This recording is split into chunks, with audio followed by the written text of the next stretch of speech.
We are recording. All right. Hi, I'm Matt, and I'm with otherpeoplesmovies.com. And today we are going to take a deep dive into one of our favorite movies collectively, everybody here, The Monster Squad. This movie, and I'm talking with Jamie and Ryan here about the Monster Squad. I always forget to introduce people. I need to get used to doing that. And the Monster Squad, long story short, has been in my life ever since it was in theaters. I know I saw it in theaters when it came out. I have very, very little memory of that screening other than people laughing at the opening scroll. For some reason, that's embedded in my mind as people laughing at They Blew It. But aside from that, the movie's just always, I can't remember a time when, I can't really remember a time when I didn't love it and it wasn't a part of my life. It's just, I've watched it several times ever since I was a kid, many, countless times, I would say, ever since I was a kid. And it is just, it holds up too. I looked at my Kino Lorber special edition Blu-ray that I got for 4K Blu-ray that I got recently, and I'll tell you, I had a blast watching it and listening to its commentaries and watching its special features. It's just a movie that it's very rooted in the 80s. It's very dated, but that doesn't mean it hasn't aged well. It's aged very, very well. I would even personally rank it over Goonies. It's just a fantastic movie, and we'll get into reasons for that more and more as we talk. But that's my history with Monster Squad. What's yours, Jamie?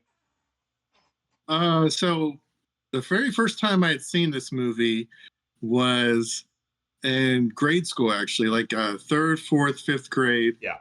Um, there would be these random points in the year where they would take all the various classrooms and cram all the kids into the hallway. You take your chair from your desk in the classroom, and they'd wheel out the cart, and they'd have the old tube TV on there with the VHS deck on Yeah. there. And I'm kind of convinced like these were kind of like quarterly events. Yeah. And there's a lot of teachers in my family, so I'm kind of convinced that these were like moments where the four teachers, because there was approximately like four classes of 30, and they went through all school with these kids and graduate with these guys. But I was convinced the teachers at that point were like, it was the end of the grading period and they couldn't send us outside for 2 hours for a long recess, and they wanted to kind of finalize grades and get report cards ready and stuff. So like on a cold or rainy day, we would do this hallway thing in this movie. And of course they held it over your head with, yeah, it was like a privilege, and being a class clown, there was several of these that I didn't get to see. So I had to stay in the classroom. I couldn't go out into the hallway and squeeze in. But this was one of them. And when I saw it as a kid, I believe I was in fourth grade, and I was just like blown away. I was like, this is fantastic. I loved everything about it, which I'll get into a little bit more. But yeah, that was the first time I had seen this thing. And I'm kind of envious that you got to see it on the big screen. I saw it in 35 millimeter. I saw it on the big screen, and it wasn't impressively 35 millimeter at the time because that's all we saw it on. But yeah, I feel very lucky I got to see it in its original format. I feel very lucky I got to see it on film. So that's great. Yeah, yeah. I wish I remembered that screening more often, better. But it just it's just kind of, I'm drawing a blank exactly on how the audience reacted. I wish I had more of a memory of the audience reactions. So teachers were okay showing you this movie with all the swearing in it? I was shocked watching this as a kid, like, like all the rude elements and the language and, some of the scary elements. I'm thinking, did they just randomly pick this at a video store? Like, yeah. But I was like completely cool with it because I'm like, this movie is of course awesome. You were. Yeah, of course. Yeah, of course. I think one other time, like they did Wizard of Oz. I think they did Return of the Jedi. Nice. I think when we got a little older, it was like seventh grade, they did like Home Alone or something. But nice. Yeah, a lot of these I missed, but this one I saw and I had like, you can imagine like 120 kids in seats in a hallway. Like if you're sitting way towards the back looking at a tube TV on cart, you don't really have that great view. But for this, I was like, front and center, and I was up close, and I was like, I can't believe they showed this, but I Yeah, loved it. that's great. That's a great story. That's a great introduction. Yeah, yeah. My teachers never would have allowed that. I remember recommending to my teacher in like the second or third grade that we all watch Harry and the Hendersons, and I remember I was so excited when she chose my pick. She turned it off after the first 5 or 10 minutes because somebody was saying. I don't even remember the cuss words in Harry and the Hendersons, but there was some cuss words in there, and it's nothing compared to the Monster Squad. So I can't imagine how my teachers would have reacted to the Monster Squad. Exactly. Yeah. What was your introduction, Ryan? Definitely VHS. Yeah. Yeah. I just assumed no one I had ever seen this in the theaters Yeah. that I knew at least. Yeah. Like, very few did. yeah, very few. right. Initially, yeah. But yeah, I was my older brothers rented it, from whatever somewhere in Santa Fe, but and I would always be the one who was renting it after that. Yeah. And then it kind of became hard to find. Yeah. And then randomly there was like a local place that you could rent movies from called Casablanca. Mhm. And they had it. And I definitely do remember like audibly gasping and being like, because they had it, and rewatched it, and just kind of it was always kind of just this like, yeah, this kind of a memory of like this movie that, you know,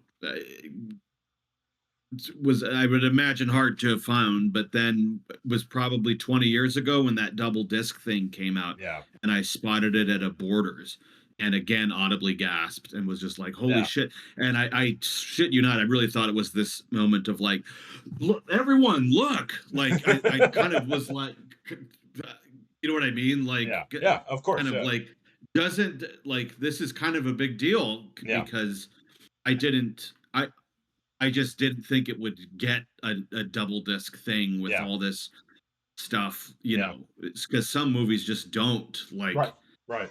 Even that, like, it's kind of off topic, but I'm sure both of you are aware of Carnival of Souls. Sure. I saw there's a Criterion edition of it, and looked at it and was like, this looks cool, but there's even then there's like not that much on it. You know what I mean? Like, because there's just so little info about it. About it. Right. But yeah, and then have just had that double disc thing ever since. And I'm with you. I think it's very much better than the Goonies to me. And I love the Goonies, but like, I love the Goonies too. I'm not knocking the Goonies. I just prefer Monster Squad. Yeah. I like horror movies. It's got to come ahead of that. Yeah. Right. Nice. It's funny, in one of our previous podcasts, we were talking about Ed Wood and like waiting for it to come out. There was something similar with this release on DVD, and I was like, I kept scouring the internet. I'm like, when is this coming out? Who owns the rights? Why are they holding back on this? Because I wanted to own it on DVD, but exactly. I think there was like kind of an outcry, and I was like long awaited. And when they did that double, there definitely was. I think it's Lionsgate. Whoever the distributor was, I think it was Lionsgate, but I'm not sure. They took their sweet time, and they explained this in the documentaries that I watched on the Kino Lorber set, and also one of those documentaries is on the double disc DVD set that you have, Ryan. But they explained that it just wasn't available on other than VHS and Laserdisc for the longest time, and it was the resurgence and interest in it. It was the cult following that developed in the early to mid 2000s that really reinvigorated interest in it and caused the release of that double disc DVD set. But I was that Kino Lorber set is one of my prized possessions already. It's got some great special features that I'll probably go into in a little bit. Cool. Well, Jamie actually is a projectionist at his and I's local movie theater. One of his two jobs. He has a full-time job, and that's just a part-time job for him. They screened the Monster Squad in May of last year, and I'm going to have him take the floor for a couple minutes and kind of tell about that experience. Yeah, I would say about 2 years ago, we started doing some classic retro screenings on weeknights, and they proved to be very popular. Some in some instances, they're more highly attended than new releases that we have, like Yeah. Friday, Saturday, and Sunday. So I guess it kind of speaks a little bit to the output of Hollywood and Very whatever. much so. Very much so. When I worked there, the busiest night I ever saw was when we showed The Shining. Yeah, that was like a near sellout. Yeah, But it was. yeah, It that was crazy. It was was crazy. it was, it was packed for The Yeah. Shining. Yeah, Yeah. and yeah, we would do like you remember the different that October we did horror scary movies, and then come December there's holiday films, like we've done genre specific stuff for like film noir, and spotlighted different actors for like Black History Month and stuff like that. So there's been a variety of themes, and they're all monthly for this like Tuesday night classic film series. And so last year, our manager Tracy, she had the idea of doing like a staff picks, and she went with the four most senior employees, and at the time I was one of them. And I was just like, what do I pick? Because we've kind of gone through this before, but it's like some people have like their very favorite go-to film, and then for me, I just it's like picking your favorite kid or something. Like, I don't know, I can't do it. But I could get a top 20, I could get a top 15, I could get a top 10, but Monster Squad is always in the conversation. And like Ryan was saying, like it was always a go-to at the rental store, all growing up and in college. Like it just I briefly worked at a video store. It was like it just always was the go-to. Yeah. And it just always kept popping up. And so Tracy, she asked me, it's like, so what do you pick? And I said, well, I thought about it, and like I'm gonna do Monster Squad. And she was like, what? She's like, what's that? And I'm like, oh no, what did I just do? But I was like, at this point, I was already committed to the screening, and I was like, all right, this is where I'm going with. She's like, I explained it what it was. She wasn't familiar with it, and I was like, oh no, because I say on it, we probably averaged about 30, 35 in attendance on these like Tuesday night series. So I was like, all right. I was like, this may be a problem. I was like, no, I just had this gut feeling. I was like, I know there's fans of this movie out there. Absolutely. I just need to get the word out. Absolutely. And that was one of the reasons I made up this little like one sheet flyer just to put around town. And I thought, if I can just kind of get this thing in libraries and restaurants and bars and just put it up on cork boards and stuff, then that'll help. And then there was like online presence too. They put some stuff on social media. But I think we had over 70 people. So I was like really pleased, and it was really crazy. We had I was reminded I was able to see the premiere screening of The Crow with Brandon Lee when that came out. Yeah. I'm obviously exaggerating here, but I just remember like walking into that movie theater, and there was like all these people just like coming out of the woodwork, like just guys in trench coats, like jumping out of trees, and goth kids crawling out of like sewers and stuff. I was like, I'll probably never experience that again. Yeah. But that was kind of this crowd, like these people just were just fans of this movie. They knew this movie. They found out that we were screening it at this little theater, and here they came out, and it was a good crowd, and they were like super enthusiastic about it. And that's fantastic. Yeah, cheered at the end. And this was kind of my selfish way of getting to see it on the big screen. Yeah, because I missed that first time around. Just all those years watching on VHS, and waiting for that inevitable DVD. But so a little side note. I put together some clip art and stuff, and I'll just hold this thing up real quick. But I just basically made this thing up, and the whole point of this was to, I'm not a musician, never been in a band, but I was always like a little envious of these guys that were able to put up, make up these like flyers and sure. Put them on all the, cork boards, and plaster them all over town on the telephone poles in a little college community. And so that was the genesis of that. So I just kind of put some things together there and some little quotes. Yeah. But yeah, it was a fun experience, and I'm glad I picked it. Nice, nice. And from what I understand, I believe I spoke to Callum, and he told me it was the most successful of the employee picks, right? Yeah, the other ones were not as well attended. Yeah. So out of the four, I had the record with the most attended. Nice, nice, nice. Do you remember what some of the other ones were off the top of your head, just out of Yeah, curiosity? so Tracy's a big Christopher Nolan fan, and she picked Inception. Okay. Okay. Callum, who Matt also remembers, you probably remember he was big on Kubrick, Yeah.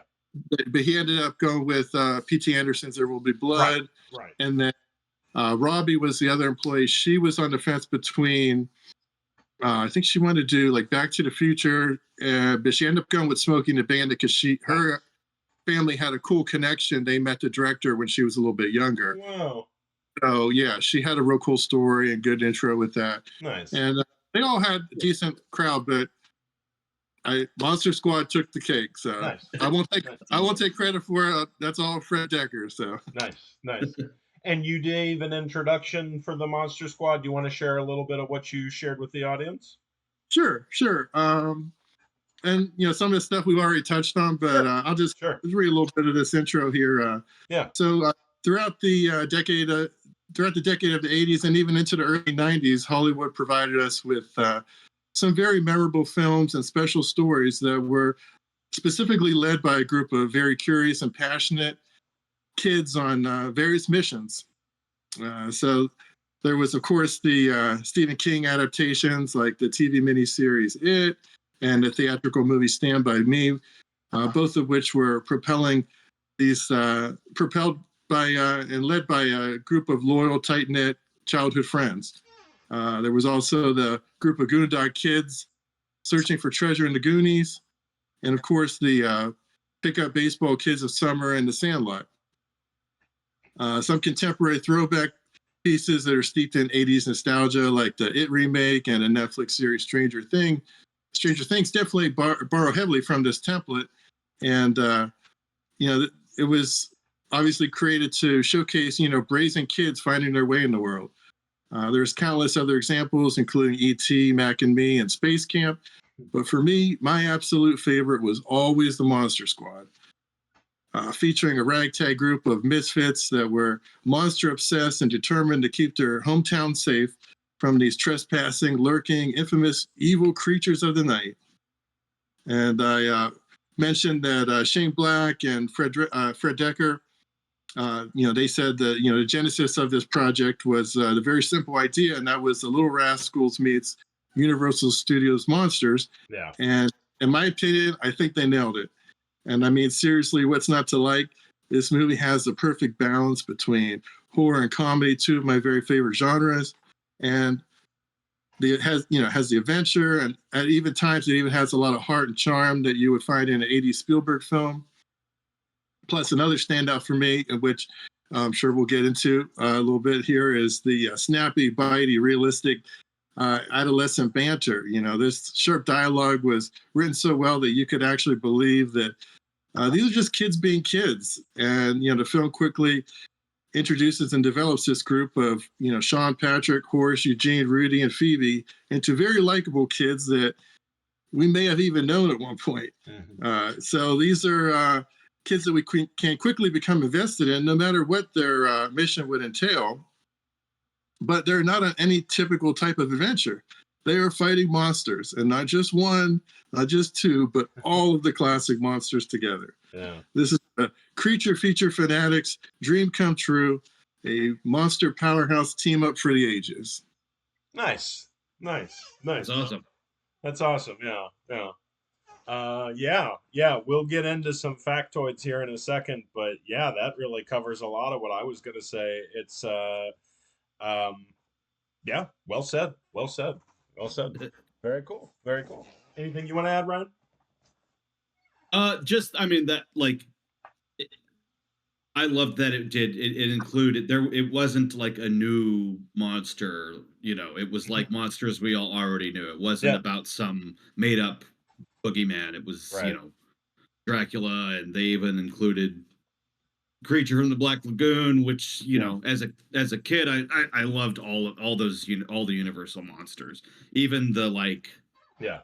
shittier ones, like when they just kind of became franchises Right. of Right. the Son of Dracula and all that shit. Like I ate it all up. Yeah. Yeah. Yeah. Yeah. I believe in the commentary track that they did initially want to introduce a new monster, and that's Spider with Human Head, which they have the drawing of. I think that was in Shane Black's very first draft of the script, was there was a spider with a human head, but they couldn't have the budget for it, so they relied on all the old and reliable monsters. Cool, cool. Well, I will get to some factoids here. I hope I will try not to repeat anything Jamie said here, but I'll just go from the top here. Co-writer, director of the Monster Squad, Fred Dekker, was making his feature debut, Night of the Creeps, when he came up with the idea for the Monster Squad and started discussing it with co-writer Shane Black, who went on to write Lethal Weapon, Long Kiss Goodnight, The Last Boy Scout, and The Nice Guys, amongst others. Black wrote the first draft pretty much on his own in 1985, since Dekker was busy working on his other movie, Night of the Creeps. Black wrote the first draft pretty much on his. Oh, I said that. Black, who wanted to be an actor at the time, was new to writing screenplays, and The Monster Squad was his first. Though his second script, Lethal Weapon, wound up being released a few months before it in the same year of 1987. Dekker said he rewrote Black's extravagant draft and made it more shootable. They then basically took turns rewriting each other. He claims the movie had no inspiration from the Goonies, and like Jamie said, it came more from a childhood love of Universal monster movies and the Little Rascals. Pete the dog in the movie is named after the dog in the Little Rascals. In particular, Dekker was inspired by Abbott and Costello meet Frankenstein to do a comic horror film. The shot of Dracula's shadow transforming into a bat was directly taken from that film. And we've already pretty much discussed this question. I'm not even going to ask that question. Well, I will quickly. Do you guys consider this to rank high amongst horror comedies?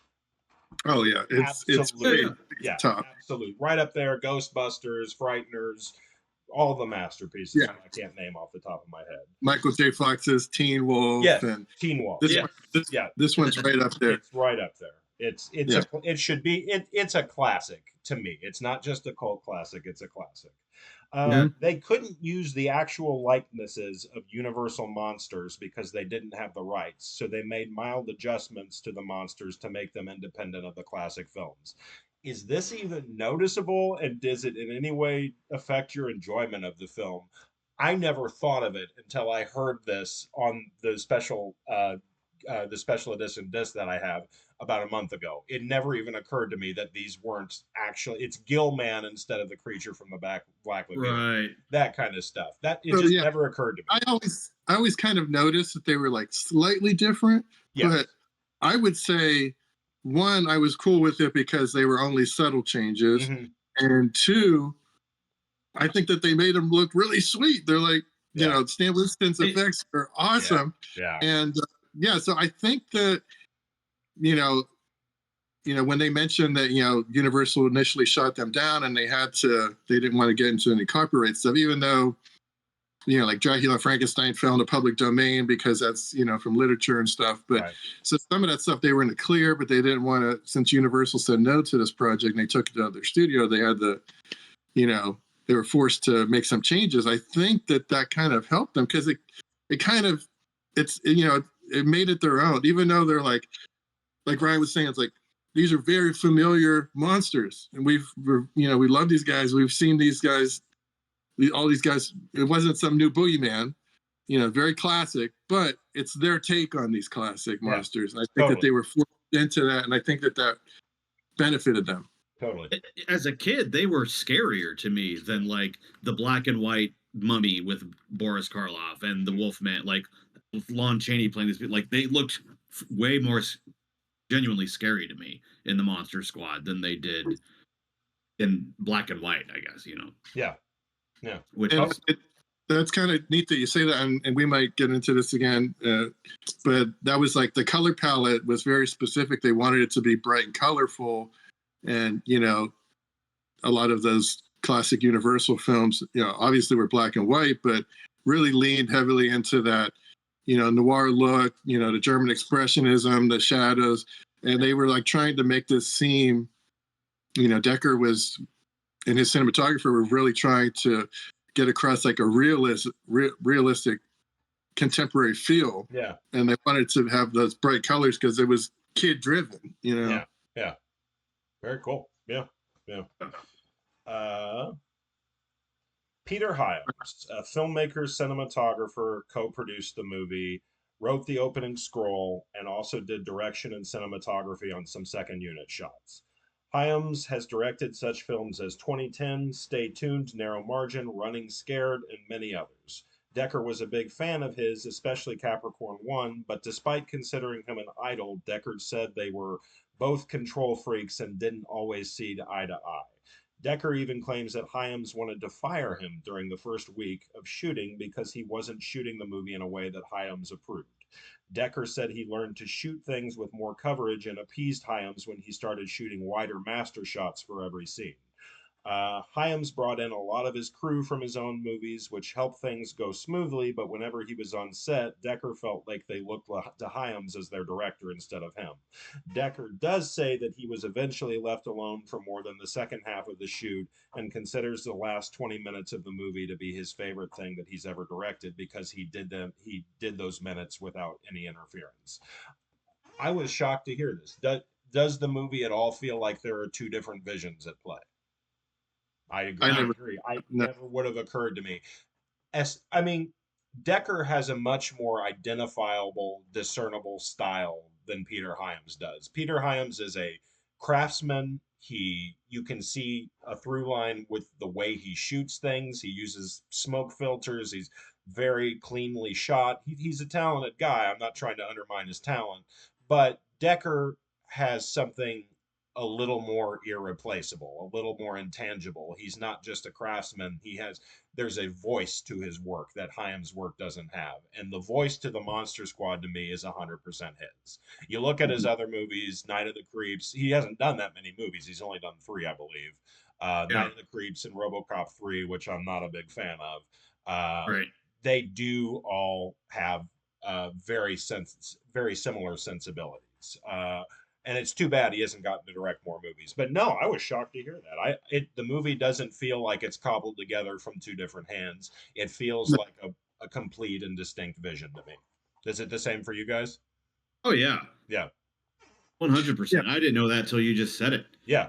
Yeah. I was surprised to hear it because it doesn't feel like usually movies that have different forces coming at it from different directions like that are a mess. I don't get that from this movie at all. I don't get that from this movie at all. And I think that there may have been, a little tension, a little power struggle there in the beginning between the two of them, but I don't think that it affected the final product. I don't think so either. I don't see that conflict on the screen. I don't see contradictions in style or tone. Yeah, and Decker, he says, to his style that, that was like he was like self-taught, because he was more of a writer, and he couldn't get into film school, and I think he went to UCLA or USC as an English major, which is where he met Shane Black. So no. But I think that I don't think that affected anything negatively, and a lot of those like coverage shots that he said he was kind of forced into. I think that it leaned into that classic sensibility that this film was tapping into, with these legendary monsters. So I think it works, and at times it's a little endearing. Some of those shots. Yeah, yeah, totally. I agree. I love the way it's shot. Same. Yeah. It's super like genuinely creepy at times. Yeah, yeah. It really is like. Oh. Yeah. The horror aspect is when I rewatched it knowing we were going to do this, and just all the Dracula's brides and like all those shots in the like cavernous at the beginning and everything is it's genuinely creepy. Yeah. And it's the freakiest Wolfman I've ever seen. I agree. Wolfman's like very scary in it. Yeah, and the actor who plays his human version, and we'll get into that in a little bit, is top notch. I mean, but did you see the most recent Wolfman that came out earlier in the year, Brian?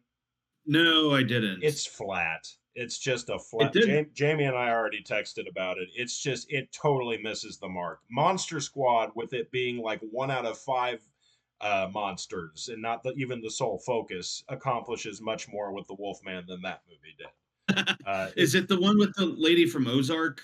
Am I thinking of I the don't right watch one? Ozark, so I'm not sure. It just came out in January or February. It was directed by Lee Wannell, who I really admire. Yeah. Is it like does she have, it's the mom and the kid and Yeah, she has yeah, a yeah, yeah, That's yeah, the one. yeah. yeah, She was in Ozark.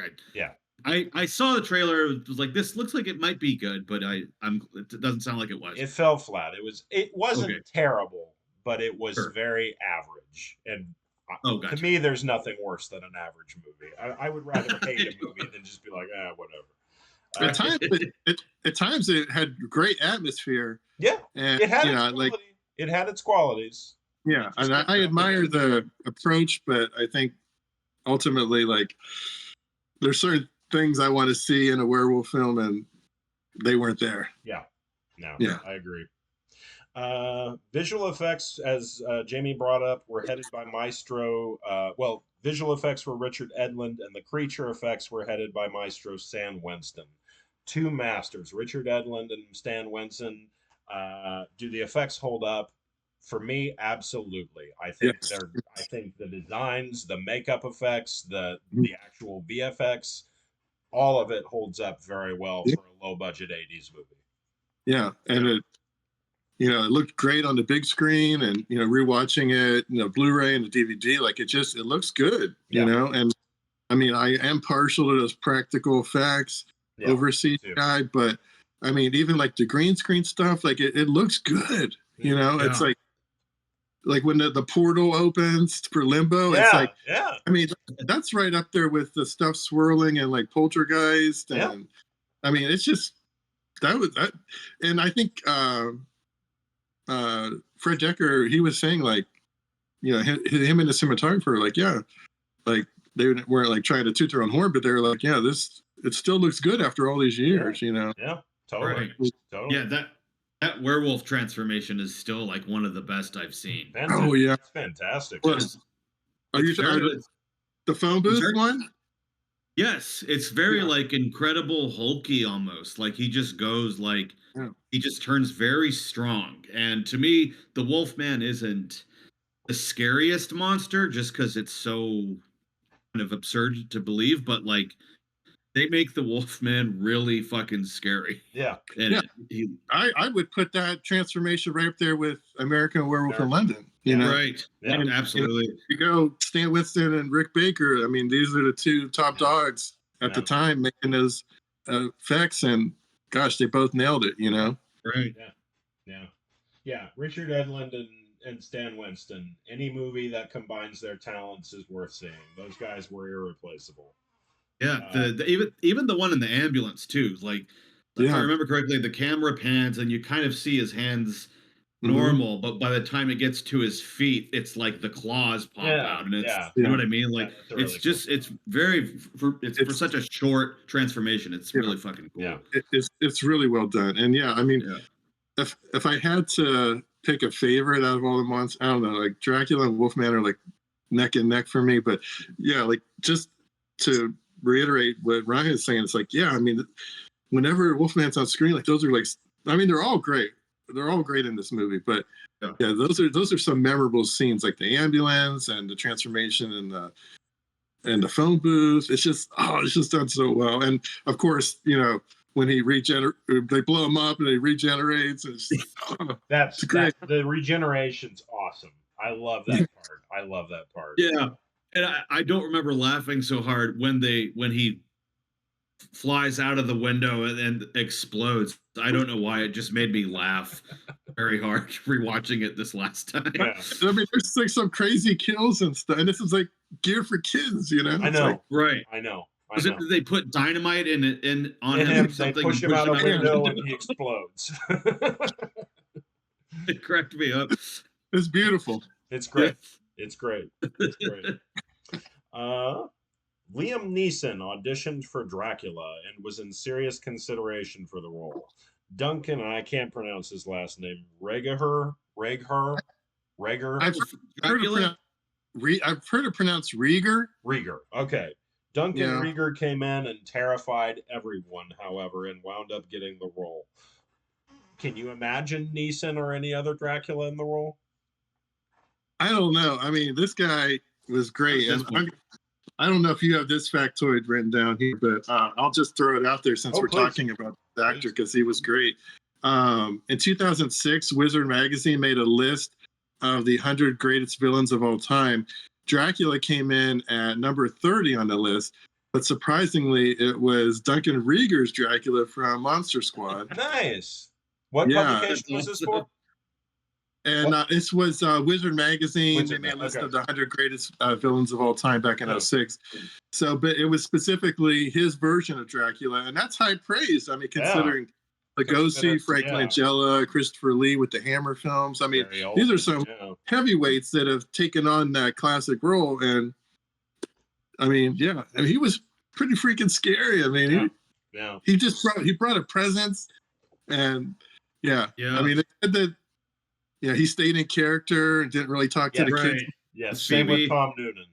Tom Noonan stayed in character for the most part too. Which I think ultimately that approach benefited the film because the kids' interaction with him is just priceless, you know. Yeah. It had to. I'm sorry. Go ahead. Oh, I was just saying, I love that. I mean, there's so many cool things.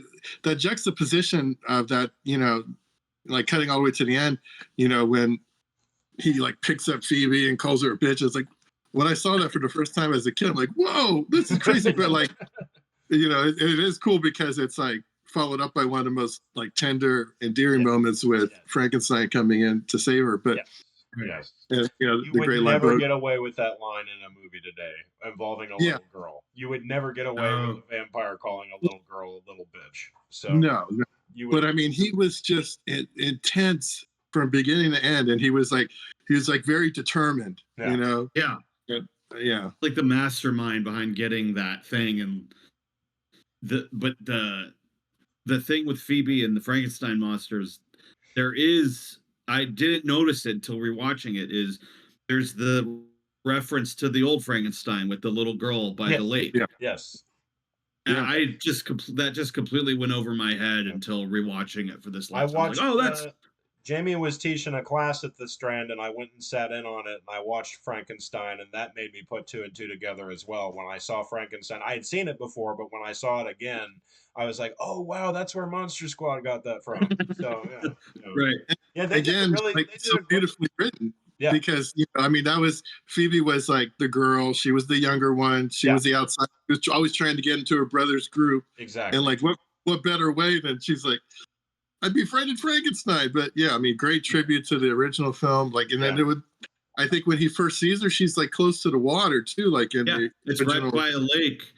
Yeah, because the clubhouse was by like that swamp area in the backyard, the tree house, and so great homage, great direct reference to the 31 James Whale classic. Yeah, right. Very nice. That's right. God, James Whale, right? Yes. I haven't heard. He directed other stuff too, right? Did he? Yeah, he did The Mummy after Frankenstein. Right. And of course, used Karloff again. Yeah. Right. Yeah. And then Todd Browning. He was the Dracula guy, right? Yeah. Director. And Freaks, right? Didn't he direct and Freaks? He did Freaks. Yeah. Which I haven't seen for ages. I barely remember Freaks. I need to see that again. The Decker and Shane Black, they specifically put Browning on the side of the airplane when Dracula's in there, and that was nice. I'll be damned. Had no idea. I never noticed that. That's awesome. I never noticed that either. That's rad. The film was shot in and around Los Angeles. The town square is the Warner Brothers studio backlot. The Monster House is on the Universal backlot, which is kind of an odd coincidence that they couldn't use the actual likenesses, but they actually shot on the Universal lot. Sean's house is very near Murtaugh's house in Lethal Weapon, which, as mentioned before, Shane Black also wrote. And Scary German's guy's house is a real house in Santa Monica. The Monster Squad initially did not do well when it was released on August 14th, 1987. It had a budget of $12 million and only grossed just under $4 million domestically. That's pretty low. Fred Decker said he believes the movie was ahead of its time, before Buffy and Harry Potter, other similar like-minded series. Others stated that the studio didn't know who to sell the movie to. Parents didn't want their kids seeing monsters, and adults didn't want a kids' movie. The PG-13 rating may have also contributed to lack of interest from parents and kids. Bad marketing, which we'll get into in a little bit, may have also been a factor. It didn't help matters that another hit horror comedy, The Lost Boys, had just been released 2 weeks before, and it was a huge hit. The Monster Squad had mixed critical reception. It currently holds only 56% approval rating on Rotten Tomatoes for critics, which is way too low. And we've kind of touched on this, but I think I just said it there. Why do you think what's your opinion on why the movie didn't initially succeed? Yeah, I think a combination of all those things you just mentioned. Yeah. Not to mention, it was kind of a lack of marketing, and then the marketing was mixed because, they were always afraid that, it seemed too scary for a parent to bring their kid, but it seemed too kiddish for an adult or a teen to go see. So that was a big problem. And then that PG-13 rating kind of killed them on the kid front. And then, like you were saying, like when you saw it, you liked it. I think that was the general consensus. That was the people that were seeing this movie in theaters. There wasn't very many of them, but the audiences did like it. Mm-hmm. The critics didn't know what to make of it. They couldn't quite get a grasp of what was going on or what they were going for. But, obviously pre-internet, so they had to rely on word of mouth. And when you only have a handful of people to spread the word, oh, this is a great film, it just never went anywhere until those VHS days. Yeah. Right. Yeah, I just stumbled upon, my brothers just stumbled upon it. Yeah. They by no means, I think, saw it in theaters or anything. I don't like. I think they just found the box at. This looks cool. This looks cool. Yeah, exactly. I think that's how a lot of people discovered it. But when you find it immediately became a gem. Yes. And then we'll probably. I might be jumping the gun on like quotes and stuff, but we'll get into NARS and stuff later. But it seemed like that was kind of like the code word. If you said, Wolfman got NARS, and somebody you either knew that or you didn't know that. And if they knew that, then you knew they saw this movie and they're in on it. I brought up to a couple of friends a couple of days ago that I was doing this podcast, and they were like, "What's the Monster Squad?" And I was like, and I explained the story, and the one connecting thing that my friend had was, is that the one with Wolfman's Got Nards? And I said, that is absolutely the movie that you're thinking of. It's Wolfman's Got Nards. And when I was taking that little flyer around town, putting up in various businesses and bars and stuff, and they were like, "Wait," I was asking for permission if I could put up on their door or whatever, and they would always say, "Wait, is this the one with Wolfman Got Nards, right?" And I'm like, "Yeah, that's the one." Yep. That's the name of that documentary. I don't think I've seen it yet. Yes. I'll have to show it to you sometime. It's great. It's on YouTube. I didn't know that. Okay. Yeah. I just haven't watched it yet. I watched it with my Kino Lorber set, but I didn't know it was on YouTube or Tubi, maybe something. It is free online. So. Okay. Yeah, it's check definitely it out. worth It's great. You will love it. Yeah. It's actually directed by Andre Gower, the guy who played Sean. Yeah, the lead. Directed it. Oh, gotcha. Yeah.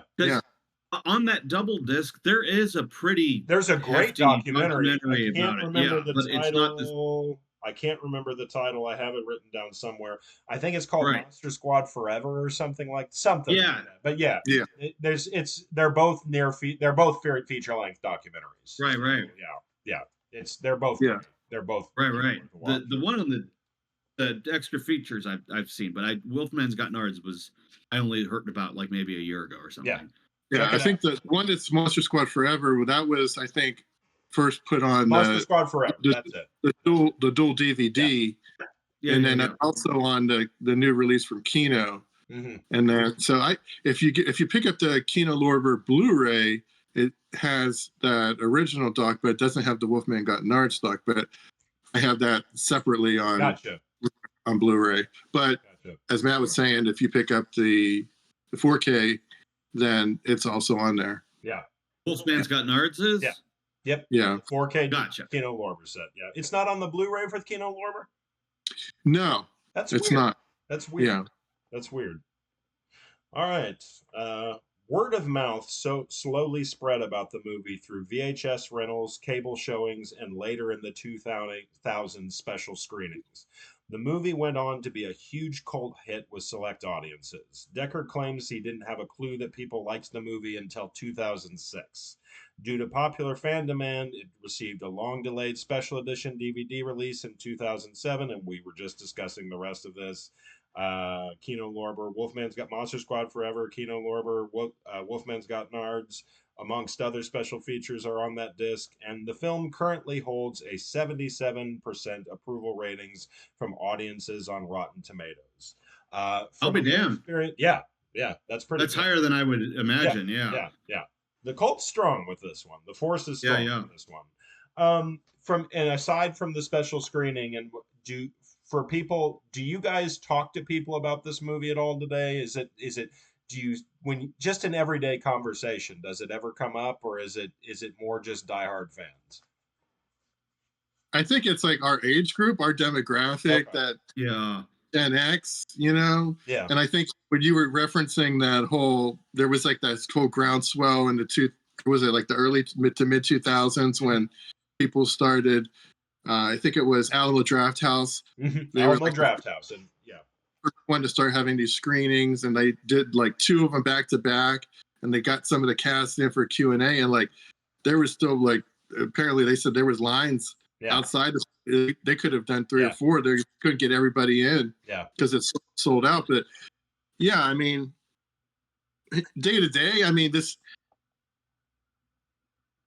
I don't know. I think that like it doesn't really have like that household name, you know. No. But if you know it, you know it. You know. Yeah. The when I was Matt still bartending at Second City, did you come across Caleb and Bentley and that kind of group of people? They were after my time. Those guys, I knew Bentley a little bit. I knew Caleb a little bit, but they were after my time, so I didn't know them real well. They were the last folks I remember bringing that movie up to and being like, they were the only people I knew who had seen it like as many times as I had, and like were humongous fans of it. Right. And I feel like here and there I'll come across somebody who knows it, like, but yeah, it's kind of it's I'm trying to think of a comparison. Mm-hmm.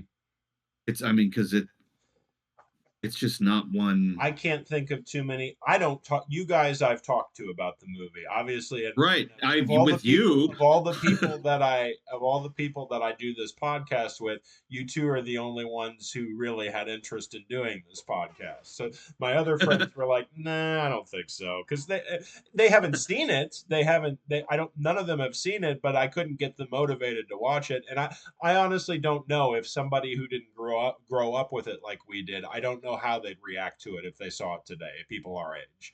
I think it's different seeing it at 40 versus 10. Yeah. Because when I watch it, I still get I get childhood memories back. I get childhood feelings back. It really reminds me of being a kid in the 80s in a great way. It reminds me of being a kid in the 80s. So everything in it, them riding their bikes and everything, and like it was very it was very relatable, because like even like his I think I've mentioned this before, Matt, for a different one of these episodes, but like my parents argued a lot when I was a kid. Yeah. And so all this shit with his parents arguing and stuff, and like him kind of walking in on them was very like relatable. Yeah. It was very, I think very realistic. Around the time this movie came out, my parents were going through a divorce, and I do remember watching the movie and just being like, okay, I'm not the only one. So Same. yeah. Yeah, they So, finally I separated, but they just were arguing for my yeah, whole yeah, childhood and then finally got divorced, but it was yeah, just like yeah, very relatable. yeah, yeah. All right. Let's go over characters. Look, I'm oh sorry. Oh, go for it, Jimmy. oh I was just gonna say like there's also like I'm with both on both of you on like the realism, the family dynamics, that 80s nostalgia, like all that like just peaks high for me. Like when I do a rewatch of this thing, like I find myself smiling from beginning to end of this movie. I'm just like Yeah, so happy, like yeah. scene to scene, and it just has good pacing. Oh, I mean, Yeah, it's short. it, It's it like just 82 it, minutes long, and it just it just yeah, moves. it Like, clicks. It yeah, just boom, boom, boom. yeah, And it's like there's never like it's just like it's either a gag or a joke or a yeah, scare, yeah, and it's just boom, boom, boom, boom. It's like it never, you know.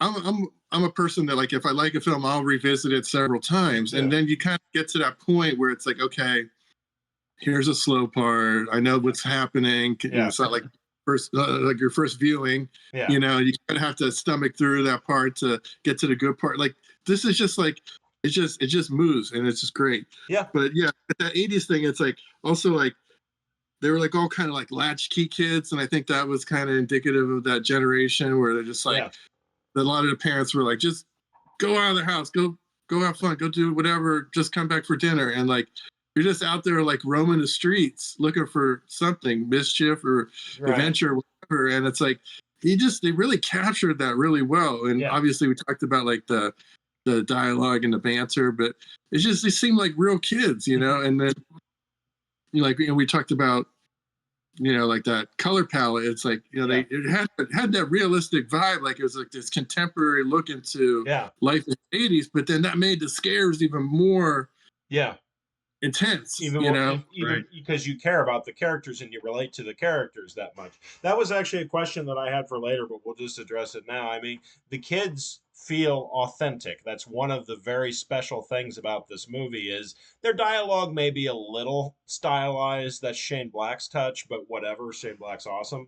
Yeah, But their dialogue may be a little stylized and hyper real, but that's really for the most part how kids talked during that decade. Yeah. It feels very genuine and sincere. It's like every time I watch this movie I feel like I'm watching real kids, Mhm. and that gets you all the more invested emotionally when they start being threatened and when they start being put in dangerous situations. So yeah, I mean, 100%. yeah, It felt like my older brother because I was probably Eugene's age, yeah, but they all of them felt like my older brothers. yeah, Yeah. Um, and especially seeing like they even dressed like them, like right, Patrick with his sunglasses right, looked exactly like one of my brother's friends. right, And then like noticing like you know for whatever reason I was like that's the guy from Wonder Year. Like he's the yeah, one I noticed in yes, the rest of it, but every like I do like that it wasn't you know uh Like Macaulay Culkin or whatever kid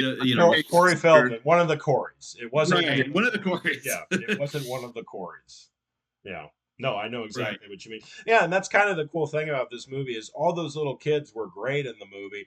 None of them really, at least that I know of, I'm sure they got other jobs, but none of them really went on to have huge careers, which is unfortunate because they were all so talented. Uh, Right. but yeah, yeah. All right, let's move on to characters and actors. Oh, Oh, yeah. Oh, before I sure, forget, man, sure. just you might appreciate this. A recent conversation I actually did have with someone who we were talking Monster Squad was Okay. what one of my buddies from home was visiting Chicago uh not that long ago, and for some reason we did start talking about the Monster Squad. I don't Nice. remember how, but I did ask him, "Have you seen the Monster Squad?" And his response was, "Rock until you drop." Don't stop until you hot stuff. And I was like, Exactly. "Oh, okay. So Yes. you have." Yes. Rock until you drop down, and yeah, Right, dance right. until your feet fall off. Uh, yeah, yeah. You gotta love that '80s montage. Well, yeah. yeah. Characters, Classic. actors. Uh, what do you guys think of Andre Gower as Sean? I mean, we talked about. I don't know how much individual we need to get with each actor. very naturalistic performer, likable character. Not one of my favorite characters in the movie, but he's kind of the You need that leader, you know. yeah, he's the Right. leader of the group. He's the Yeah. pure, true, tried and true leader of the group. The supporting characters have a little bit more flair and are a little bit more interesting. But yeah, he's great. Yeah, Yeah. absolutely. And I think that he said that he initially like didn't he? I think he when he was auditioning, he was going for the Rudy character, and then they told him he got it, and then they're like, well, you're not Rudy, you know, you're going to be the Sean character, and he was like, oh, okay. But he was just still happy he was in Yeah, it, you know. yeah. I Sure, don't sure. remember that. That's cool. That's really cool. I Yeah. didn't know he auditioned for Rudy. I can't imagine Yeah, him yeah. playing Rudy at all. But No, I think that they put him in the right spot. yeah, Oh, yeah. big time. Robbie Kiger as Patrick. Again, great sidekick to Sean. Great little kid performance. I don't have much to add to that. The one thing of interest I will say about him is he's one of the few main cast members who hasn't really participated in the resurgence or gone to screenings, or I don't see any interviews with him in any of the recent documentaries. So he must have just moved on with his life and is distancing himself from it. But yeah, great performance. He was great. I'll get into this later, Yeah. but I love the scene when they're quizzing his sister about her virginity. I love, and are you heard? You know, that kind of stuff. I love that. He's great. He was great in that role. So, anything to add? Yeah, no, I think he's a great sidekick because he's like he's on board with everything. Like, Sean's the one he's the idea man, you know, and then Patrick is like his right hand man. Like, he's gonna, all right, yeah, we're gonna have a club. Yeah, you gotta know your Right. monsters. Yeah, and like, you know, he's gonna back Sean. Right. You know, Right. Yeah, I just didn't realize it too much longer, but I was like, so were none of them virgins? I would assume all of them were, but I guess it had to be a female virgin. But they never specified that. They never specified. Yeah, that in the movie. I guess it's they didn't specifically say that, but like in that opening scene, Van Helsing is using a female virgin, so I guess Right. it's established that it had to be a female. Sure. Yeah. I Sure. guess so. Never Yeah. occurred to me. All right, and this one, sad, of course, is Brent Chalem as Horace, who died of pneumonia at the age of 22 in 97. That's really sad because everybody in those documentaries just pointed out how sweet of a guy he was, and he's great in the movie. Horace and Rudy, and we'll get into Rudy momentarily. Horace and Rudy are easily my favorite characters. Horace, I was picked on a bit when I was a kid. I don't think I was overweight that bad, but I could identify with him. I could identify with his awkwardness, and I don't know. I loved it. I loved his performance, and like I said, he's one of my favorite characters. Anything to add? No, he's great, and he has a great character arc. Yeah. You know, Yeah, he has a wonderful character arc. Wonderful character arc. Oh, big time. The My Name is Horace part is Whoop, we lost your audio. Oh, there you go. Oh, sorry. You're gone. You can hear.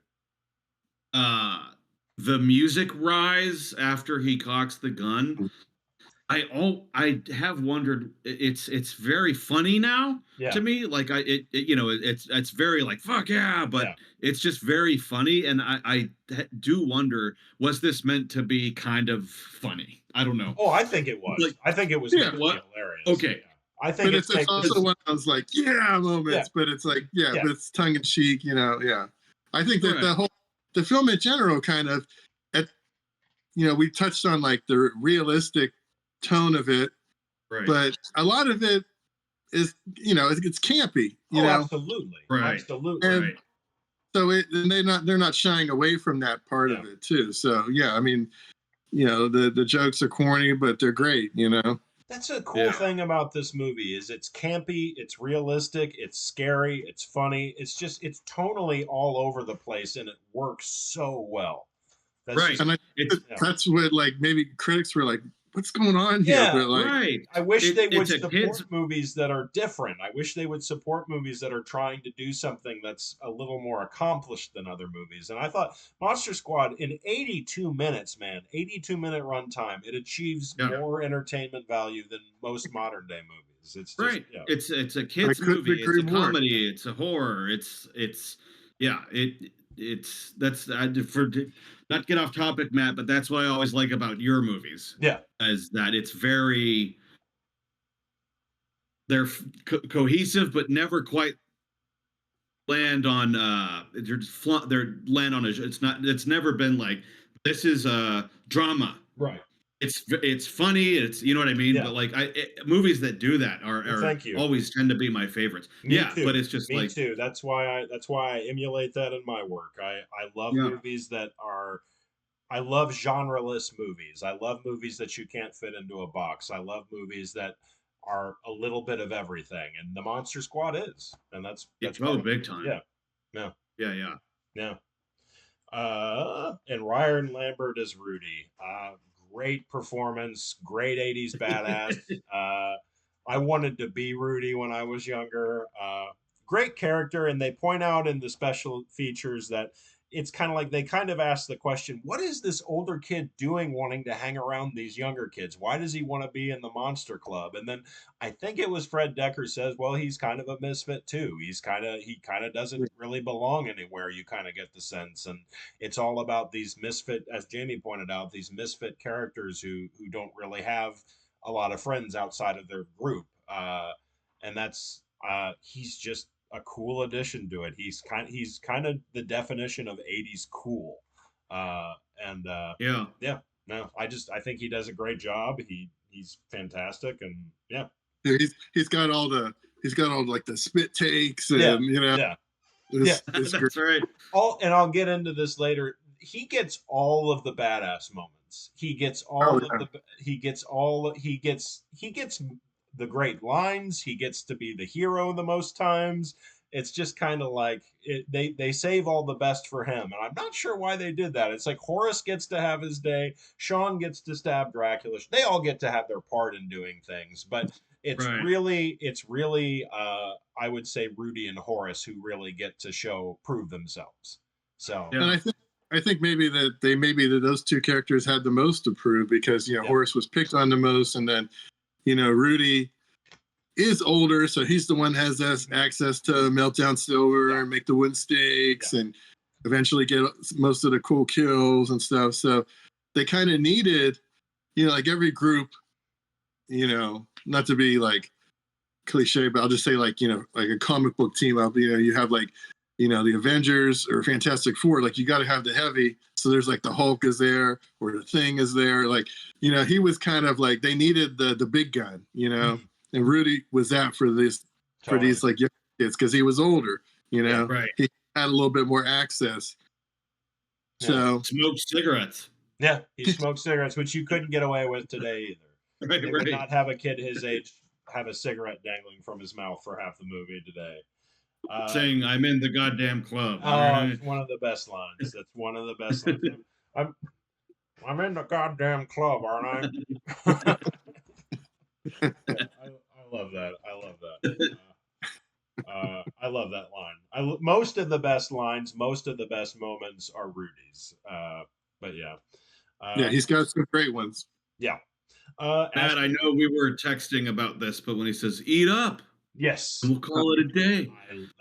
That's one of my favorite lines. One of my It's favorite. so campy. Yes, I love it. I love it. Just that moment. I mean, we'll get into this later, but since we're talking about Rudy, I'll just bring it up now. This is one of my 3 favorite moments in the movie. But the scene where Rudy sticks up for Horace, it's every kid. Right. It's every kid's fantasy who was ever picked on to have some cool over kid come in, light a cigarette off his shoe, and be like, "Leave my friend alone." That that kind of stuff. Right. It's Because Rudy, he looks like the bully to me. Yeah, You know what I mean? yeah, He's he looks leather like he should jacket be and the bully. everything. Right, but he's like the advocate, and that I hadn't really seen anything like I think that. Ryan Lambert said like they never really addressed this with him with his character bio, but like he always wondered what was his family dynamic. He was always on his own. Yeah. Did he come from. So like that was maybe another one of the reasons why Rudy wanted to cling to this group, because to the club to him was family. Yeah. Right. We already talked about, that lead character, Sean, Andre Gower's character, like, his parents were Yeah. on the out arguing and stuff. So, maybe there was kind of these weird dynamics where, like, these kids just needed each other, Yeah. And I think Absolutely. There's so much meat to this movie. There's so many layers. Like it's just a well-written, well-made movie, man. Right. It starts with a really good script. It's got a really good, smart, thoughtful script by Right. Fred Decker and Shane Black. But yeah, no. What do you guys think of Ashley Bank as Phoebe? Oh, great. She's awesome. Yeah, great little kid. Yeah, she has one of my favorite lines, which is "Don't be chicken Don't shit." be. Come on, guys, don't be chicken shit. Yeah. Yeah. She's great. She's great. Yeah. We don't need to talk about them. We don't. Nothing much to really say about them. We'll skip over them. We don't need to talk about them. Leonard Chimino as scary German guy. Great. Oh, I love his scenes. I don't think I could have seen more of him in the movie and been very happy. But I think the fact that he's used so sparingly and then he has his moment where he helps them in the end and all that. I love the character revelation that he's not a scary German guy after all. I just love so much about it. It's just they use him just enough is what I'm getting at. Yeah. It's like, and I think that goes back to, like, with the short runtime, and we're talking about, like, the pacing, like everything is just short and sweet, and it's like just get enough of the villain, enough of the monster, enough of the kids, enough of this creepy guy. It's like everything is just like incremental, and I think that you just appreciate all these characters so much more because you're just getting just this like perfect. Nothing is diluted. It's just like this perfect dose of all these characters. Yeah, I agree. I agree 100%. It's very masterful. Again, I point to the script for that. It's just a very masterful script. Matt, fun fact, the Limbos I almost was going to call an old band I was in, I was going to call Scary German Guy. I think you knew that. I think I knew that. That's great. But there was like a heavy metal band with the same name or something, and I just didn't want to have this.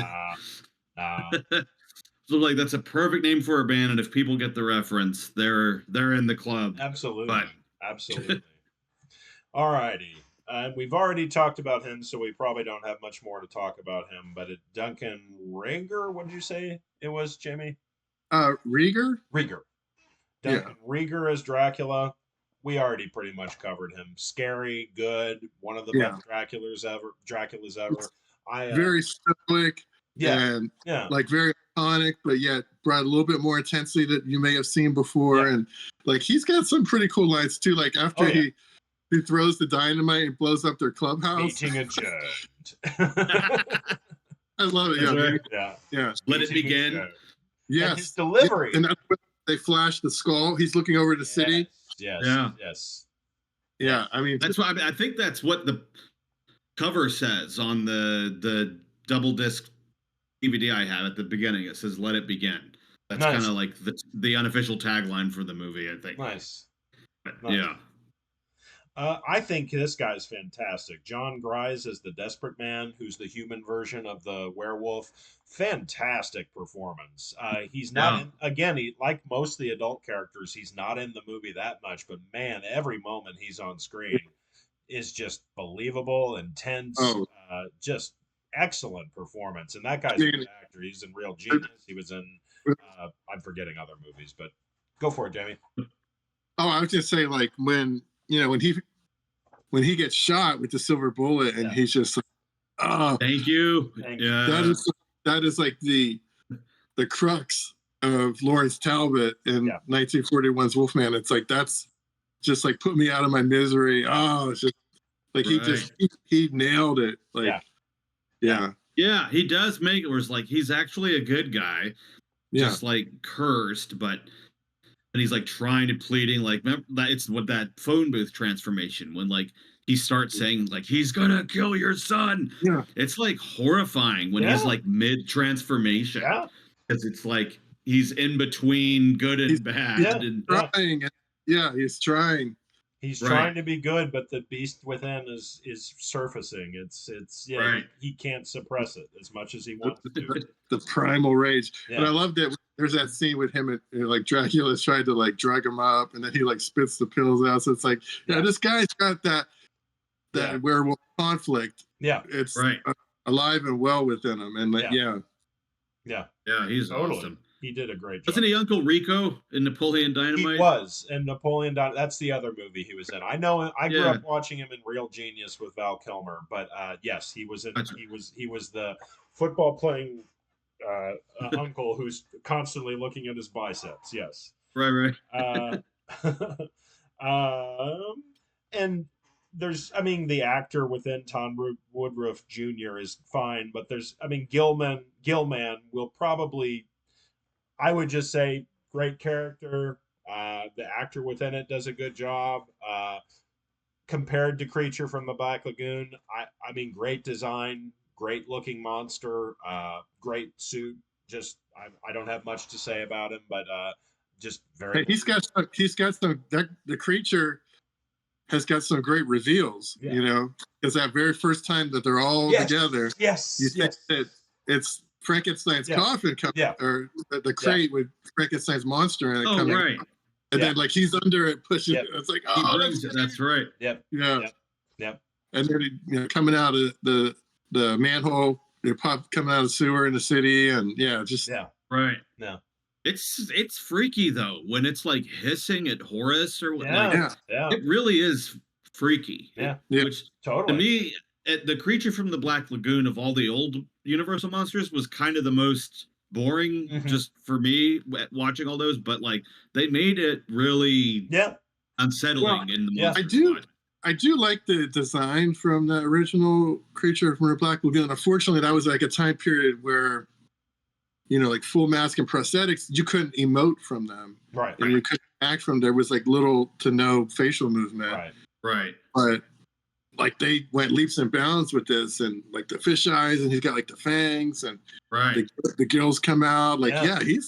they made that creature intense. Yeah. Right. It's fantastic. It's a fantastic design, and the actor within it, like I said, does a fine job. But I mean, there's not much to comment on his performance. But yeah, the design itself, Stan Winston did the makeup effects, and it's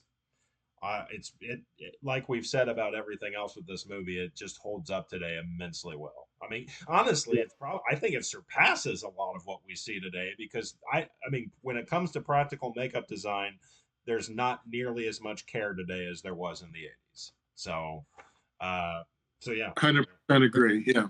Yeah. And last but not least for characters, well, we'll talk about the Mummy real quick before we go to this guy. Michael Reed McKay played the Mummy. Great Mummy. I mean, I liked that this version of the Mummy was like smaller, and Yeah. he like of all the, if they're like all standing in a line, like he's like the little guy, Yeah. So that was kind of like his unique angle, but yeah, he was cool. Yeah. And still very creepy. Way creepier Absolutely. than any old Mummy movies, Yeah. And he probably, Wolfman's death is pretty great, but I would say the Mummy probably gets the coolest death in the movie. I mean, that's probably just one of, and it's very inventive how they kill off the Mummy in the movie. It's just, Right. oh Yeah. wow, I never would have thought of that. That's kind of cool. And again, Right. it's Rudy who gets to do that. And call him Band-Aid breath. And Band-Aid breath. See you later, Band-Aid breath. Yeah. And then last but not least is the great Tom Noonan as Frankenstein's monster. Yeah, I just love great. Tom Noonan. This is one of his best performances, and he's given some great performances. This would have been pretty much right after playing the Tooth Fairy and Manhunter. Mhm.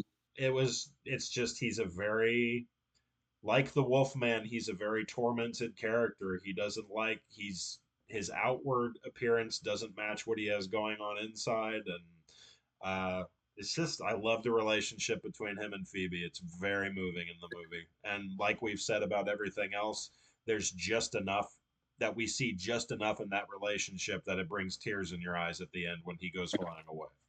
Oh yeah. Yeah. No. I Yeah, love very. I mean, Frankenstein has always been a very sympathetic monster, but yeah, they nailed it. And well, yeah, Noonan, yeah, he was great. Yeah. No. All those scenes with interacting with the kids, like when they bring them, it's like they have Frankenstein's monster in their treehouse. Like it's crazy, but like those scenes when he's interacting with the kids are some great back and forth. Yeah. No.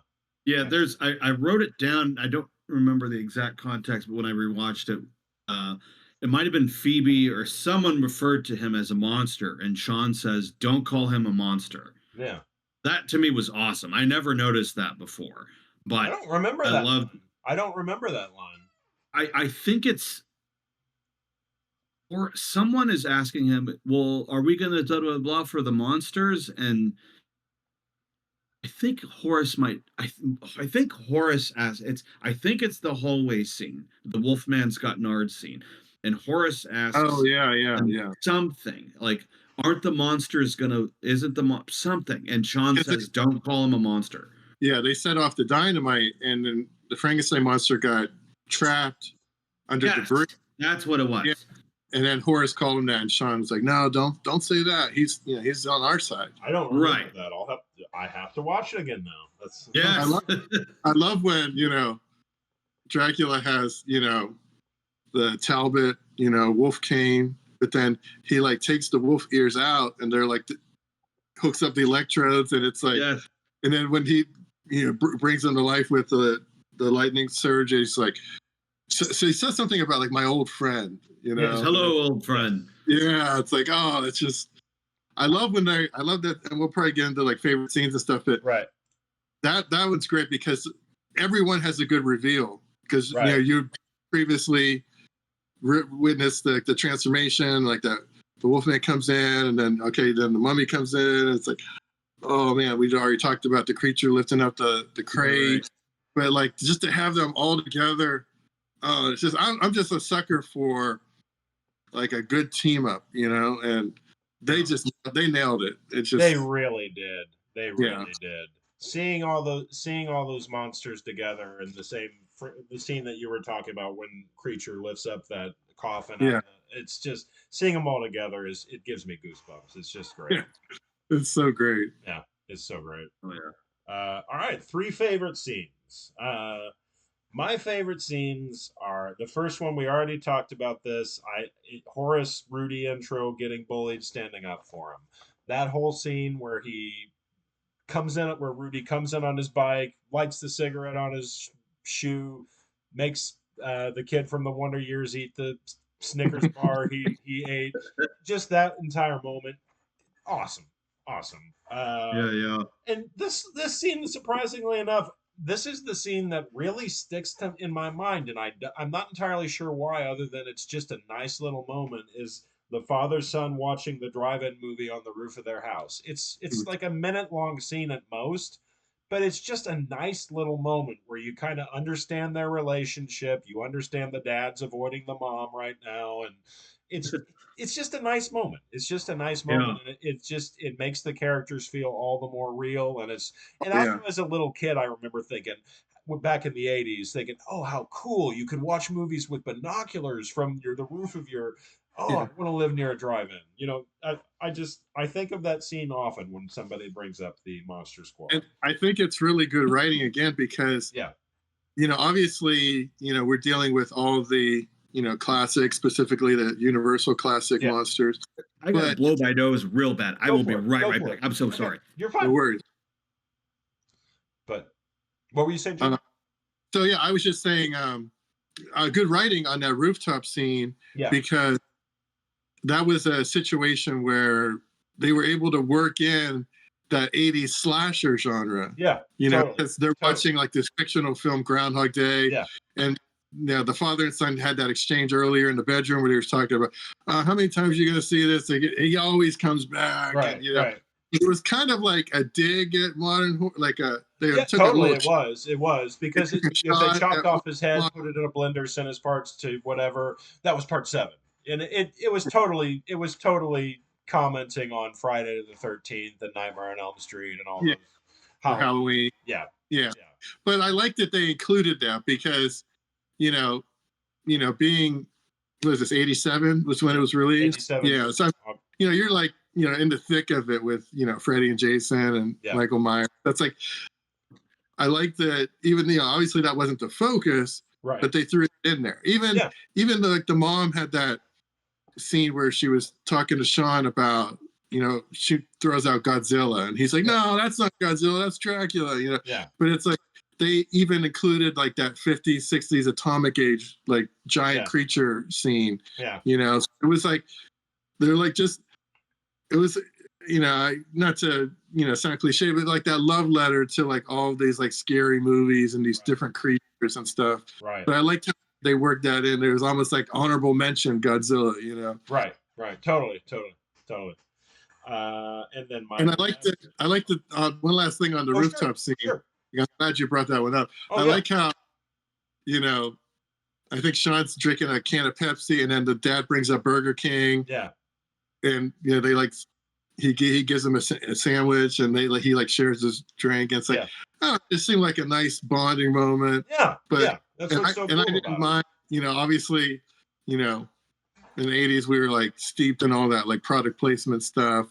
But like Pepsi's all throughout this movie, and like you see Burger King in the town square and stuff. Later, they walk past a humongous Burger King sign, right? Yeah. I mean, I like all that stuff. It doesn't bother me to take anything. I love it. It's like I think of my dad picking me up a Whopper from Burger King. I'm like, this is cool, Yeah, totally. Yeah. It's cool that such a little scene brings out that's why I love the scene. It just brings out so much thought. It brings out so many it says so much about the characters. It's just a great little moment, and like I said, I don't even think it takes up a minute of screen time. So it's just a short, nice little scene.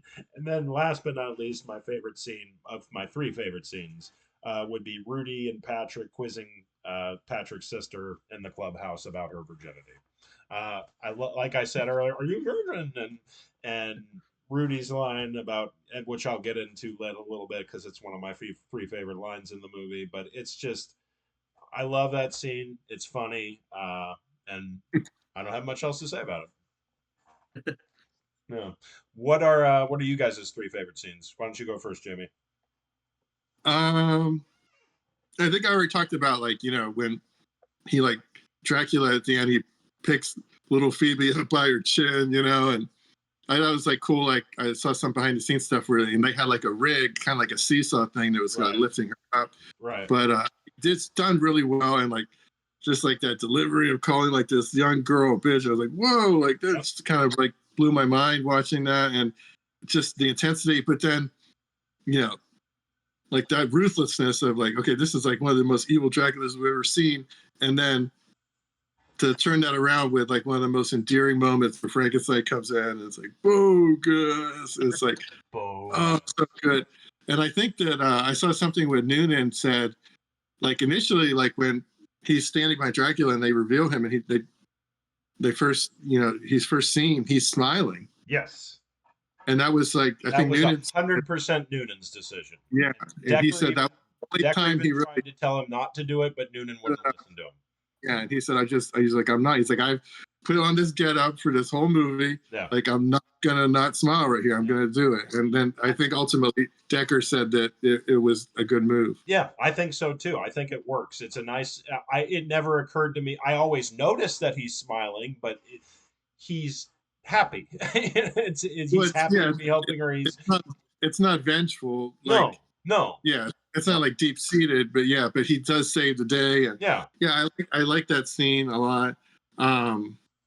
We talked about this earlier, but I'm a sucker for that 80s montage, I love that scene. It starts with like the alarm clock because the day before, the scary German guy tells them it's on this very day tomorrow, like was like 100 years from. And then he says the date, and he's like, "Oh yeah, it's tomorrow." Yeah. And then like shortly after that, they snap to that alarm clock, and then like the montage kicks in, and Yeah. they're on their bikes, and they're making the weapons, and Yeah.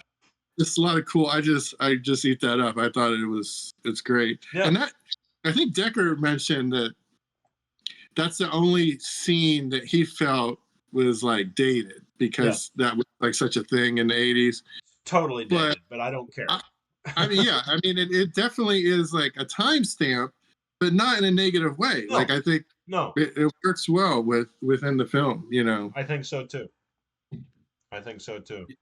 It is dated, but it's like of its time. It's very much of its time. That's like what, Totally. right? I mean, there's nothing Yeah. cringy about it, because No, it's no.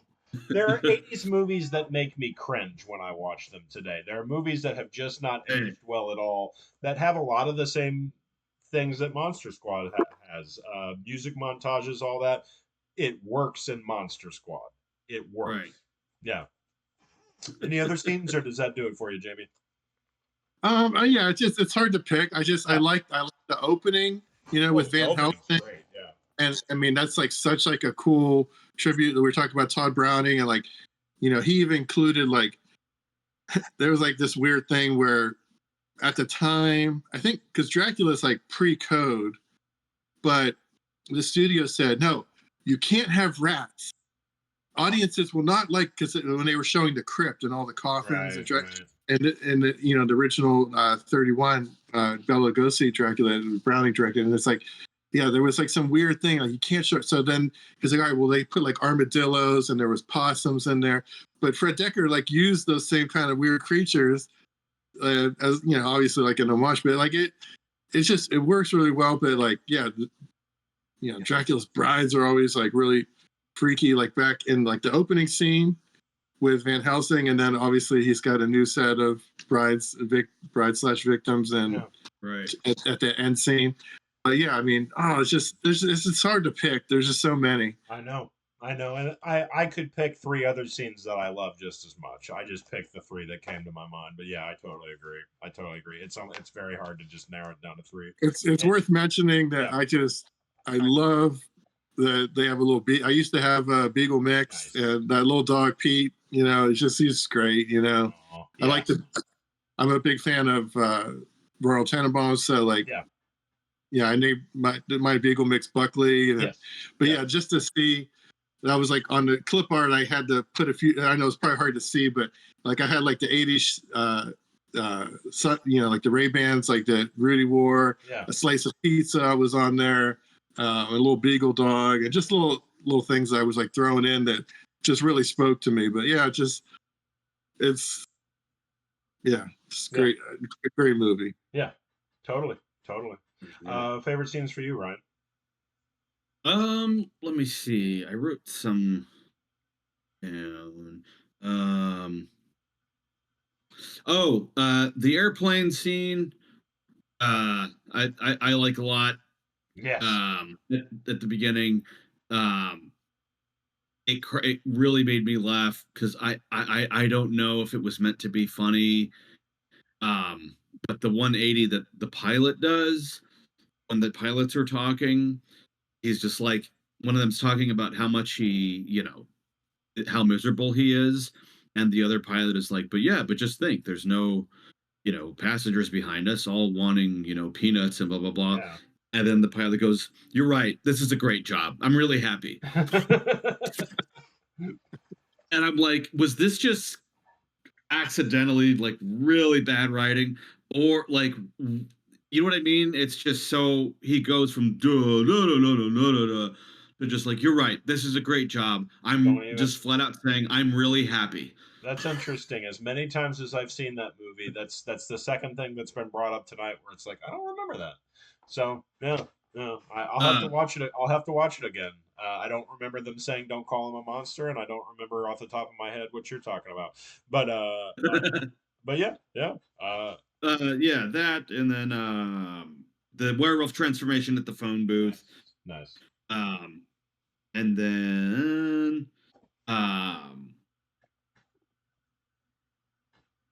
Oh, the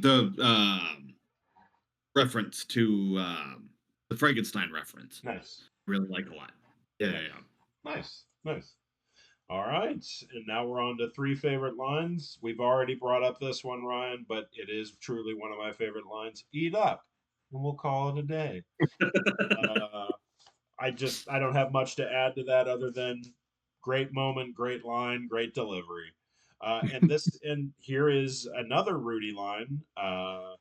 What your brother is so delicately attempting to inquire, and let me, out of my own personal curiosity, is the degree to which you may or may not have, at some point in time, been dorked. Yeah. I didn't read that entirely right, but it's No. That's I I great. just I just I love that line. That I think that line very obviously came from Shane Black. It just feels like a Shane Black line, and it just I just love it. I love the reaction that it gets out of her. I love it's just great. It's just great. And then of course, last but not least, we've already brought this one up. Obviously, Wolfman's Got Nards probably would be, if I was being super honest, it would probably be one of the three. But instead, I'm gonna go with my name is Horace. So Great one. yeah, Great one. those are my favorite lines. Yeah. What do you guys? What about you, Jamie? I had I have three little sisters, and I always like teasing my younger sisters, you know. Sure. So there's like this throwaway line, and I'm not even sure which of the kids said it, but they're like, Phoebe the Phoebe. I believe. Get out of here, Phoebe the Phoebes. I'm It just pretty kind sure of that's stood out to me. Like I think said that's stuff Horace. like that constantly to irritate and tease and bug my little sister. So it's like, yeah, that just kind of always stood out. I like that they Yeah. threw that in there. Yeah.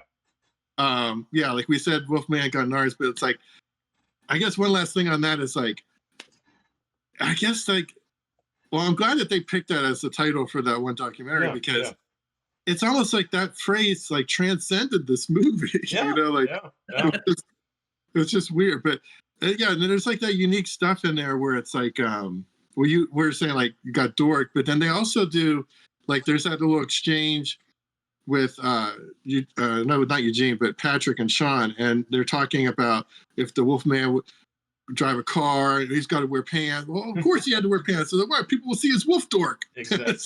It's like stuff like that. It was like it was unique to this movie, but it still seemed like something that every kid was saying on the playground. Totally. You know, Totally.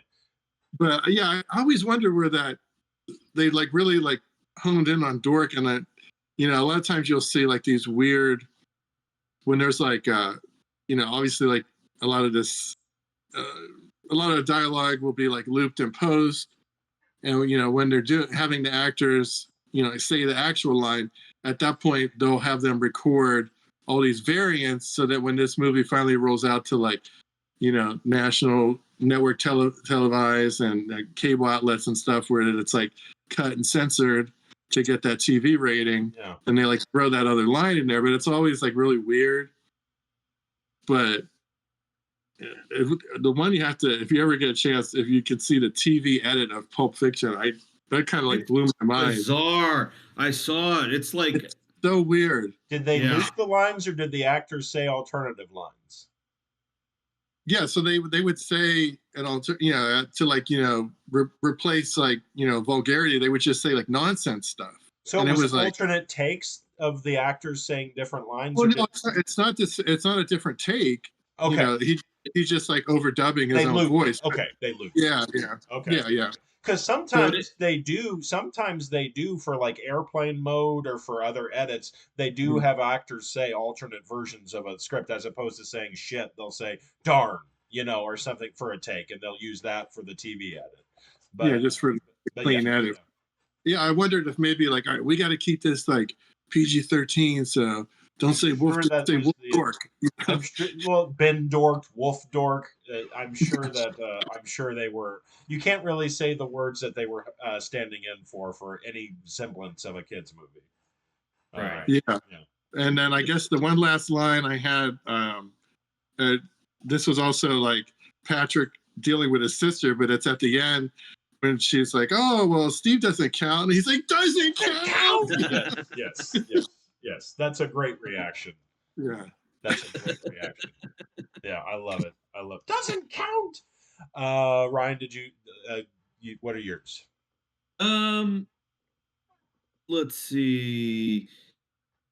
It was just because like watching it young, I was like, sure, like proceed with the movie, but um rewatching it, it was probably the loudest and hardest I laughed out loud because I just was not expecting it. When he's talking about how his sister speaks German and Horace says, "Your sister doesn't speak German. All she does is hang around and let guys touch her tits." It just was like, Jesus Christ. Yeah, Just like showing just how dated it is. Like Yeah. that's why I was laughing. I was like, Yeah. they all were. she does is hang around and let guys touch her tits. Like some of the language they do say in it is just like, Jesus, we're not going to say dick, but we're going to talk about how Yeah. it's just A teenage girl. Yes. yeah, just hangs around and just like lets guys touch her tits. It's just like Jesus. It just made me laugh hard, just showing how dated it was. The other thing that's dated, not to interrupt you, regarding the teenage girl, they would never have Frankenstein's monster ogling over a naked picture of her today. That would never. Right. Oh God, I know. Yeah, that would never happen today. That would never happen. I think it's funny, but it would never happen today. Right. Let me see that. Don't call him a monster. I love because I just had never noticed that before. Okay. And then same as yours. Says eat up, then we'll call it a day. Nice. Because it's just so of the time, and it's just so non-threatening. But totally, it's just you couldn't. What would your boss do if you wanted to get a raise and you were like, pay me more, and they're like, oh, that's not in the budget. You're like, pay up, and we'll call it a day. Yeah. Like, what was so convincing to these I mean, I guess it's because they're scared of Rudy, but it's just like, it's just so of the time of like, we'll call it a day. Yeah, he's cool. Yeah, he's like, he's got like the penny loafer and the rolled up jeans. Flicks the lights his match on his shoe. It's like, oh man, right? 80s cool. Yeah. All right, we went over that.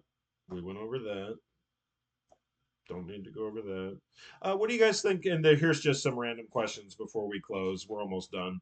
What do you guys think of scary German guy being a concentration camp survivor? I think, and I don't mean to put ideas in your head, but my opinion on that is pretty short and sweet. Is cool character detail. It speaks volumes about his history without taking up much screen time, and I think it could potentially educate little kids as to what the kids who saw the movie as to what that is, and I think I like it. I like that they made that addition. It's something that could have easily been cut, but I'm glad they left it in. I think it adds a lot to it. It's powerful, and I think seeing it as a kid, I don't even know if I got that reference. I had no idea what it meant. Yeah. It really does kind of explain why he was a little isolated in that neighborhood, and they thought, oh, he's the creepy weird guy. But then, yeah, it's really that's a powerful moment. Yeah, I agree. Yeah, I didn't, like I said, I didn't understand it for years and years until I think I rebought that double disc thing whenever it came out, the DVD set. Yeah. And it was just like, oh, Jesus. Oh. And I kind of kept looking for more stuff about that after that, his hand reveal thing, which there wasn't much. I don't think there was really anything, but yeah, I mean, he does talk about, there's like that model plane, and he talks about like that was like a bomber. He told Patrick like the specific style of warplane, but yeah, there was no items like callbacks after the number, but yeah, I like that they included again good writing. Really good writing. It was very, there's layers to it. It's just, it's crazy monsters wreaking havoc. Yeah. And wild kills and crazy explosions, but some really good characters there. Right. I totally agree. Like in the stuff, not to get too off topic, but just, and it's like every character has some form of an arc in this movie, or at least even the adults do.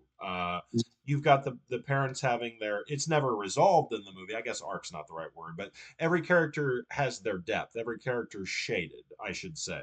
Mhm.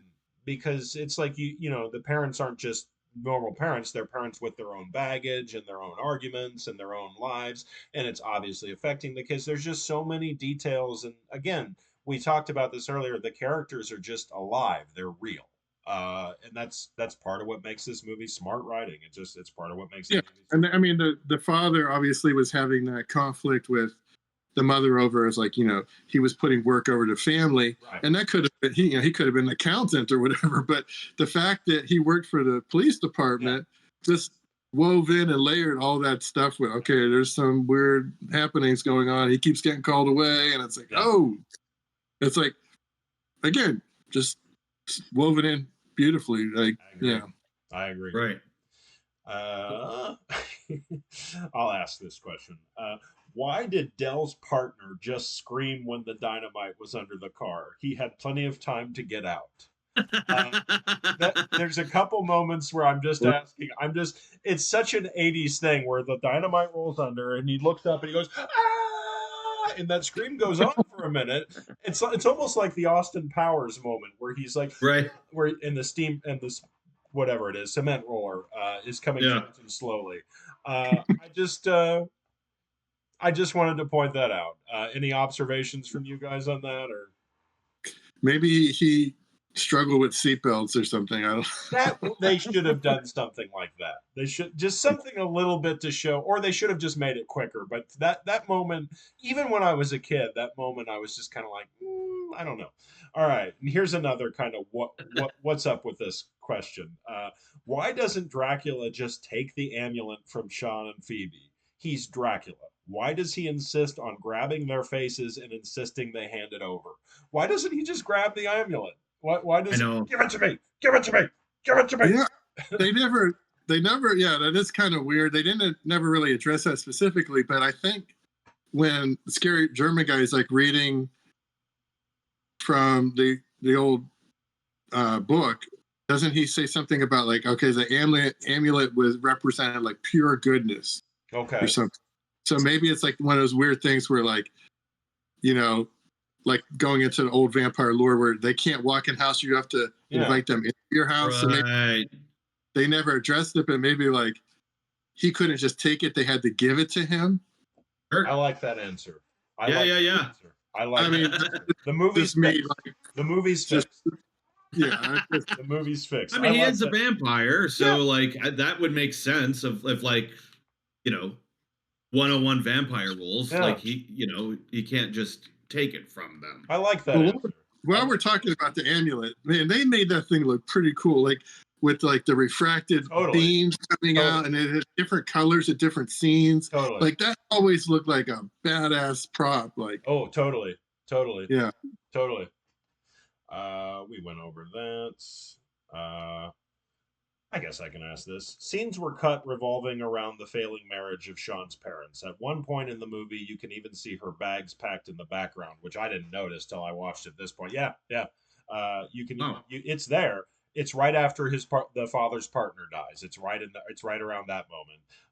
Oh, yeah. yes. Yeah. I do. That's right. I do remember that. You're right. Were these scenes needed? I personally think there's enough there. I don't think they needed more. We talked about the movie is almost perfectly paced.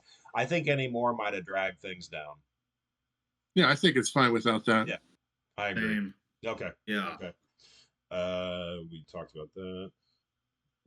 We pretty much talked about that. Oh, here's a good one. The score, Bruce Botton's score. What do you guys think of that? I know Bruce Botton from Silverado. I think his score for that was amazing.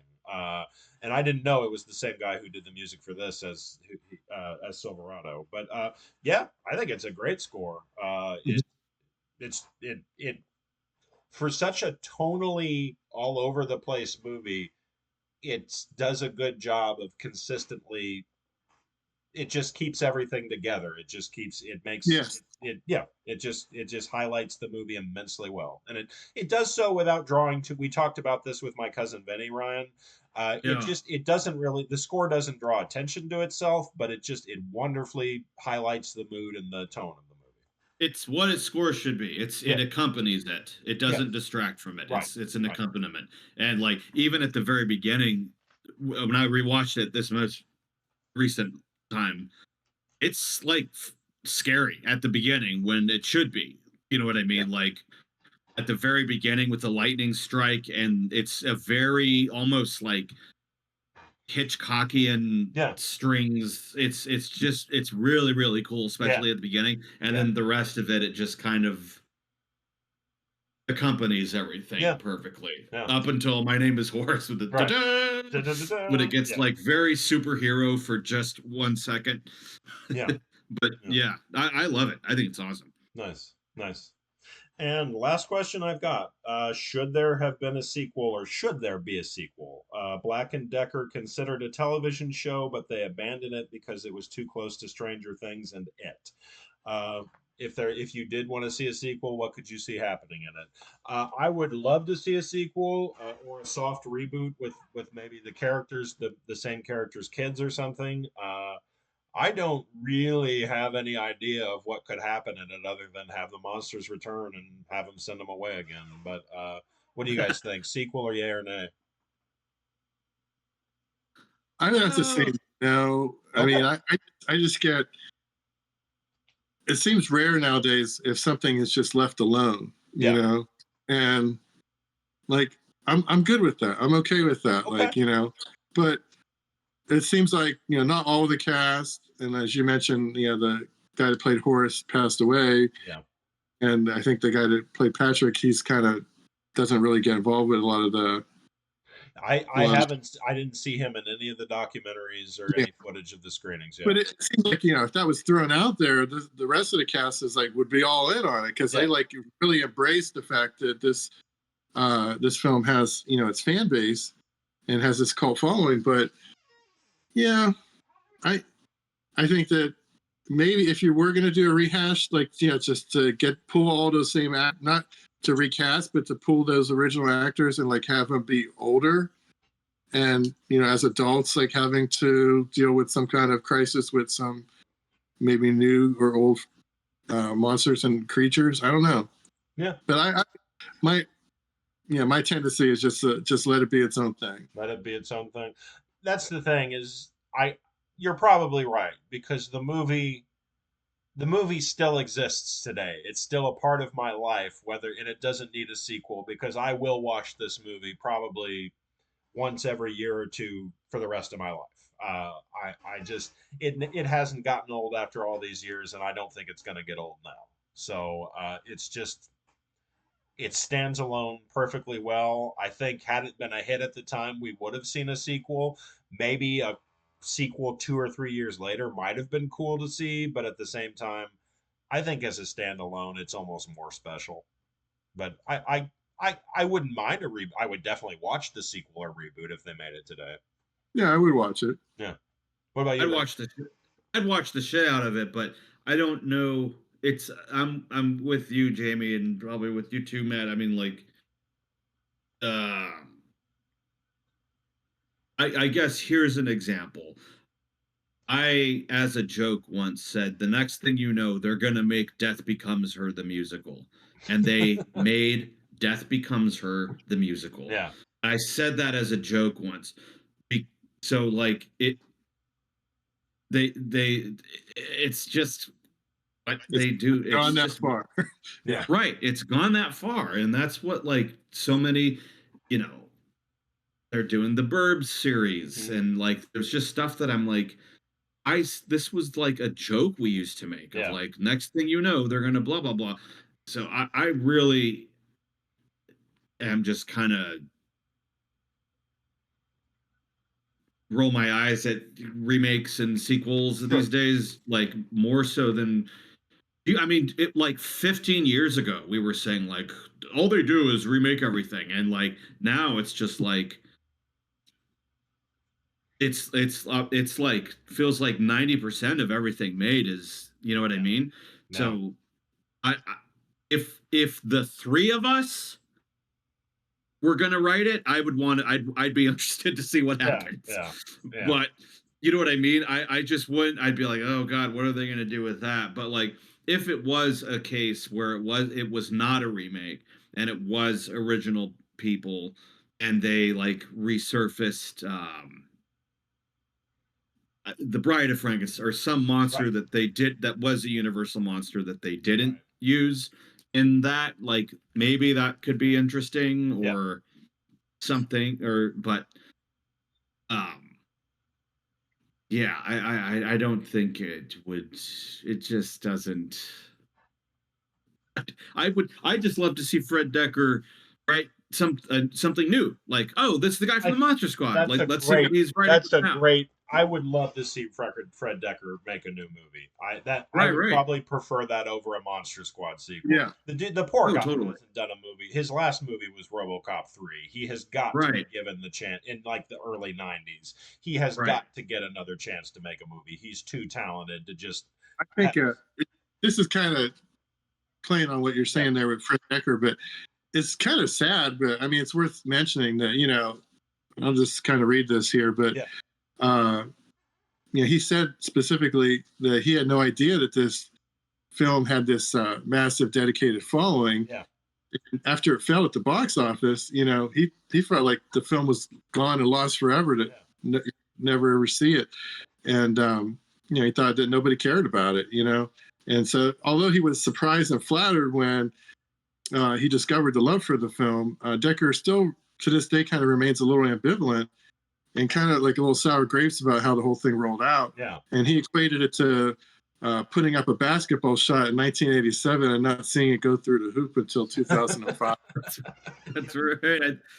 That was in the Wolfman's Got Nards thing, right? Yeah, I think he was that's it. in the trailer for it, I think. Okay, yeah, it's that's exactly where I pulled that from. But yeah, I mean, he said for over 2 decades of his life, he believed that like this project that was like such a labor of love with him and Shane Black was just a complete failure. Yeah. Right. No. Yeah, he in the Monster Squad Forever thing, he said I made the Monster Squad and I flushed my career down the toilet, and then I made RoboCop 3 and again I flushed my career down the toilet. I would love to see him do something else. I would too.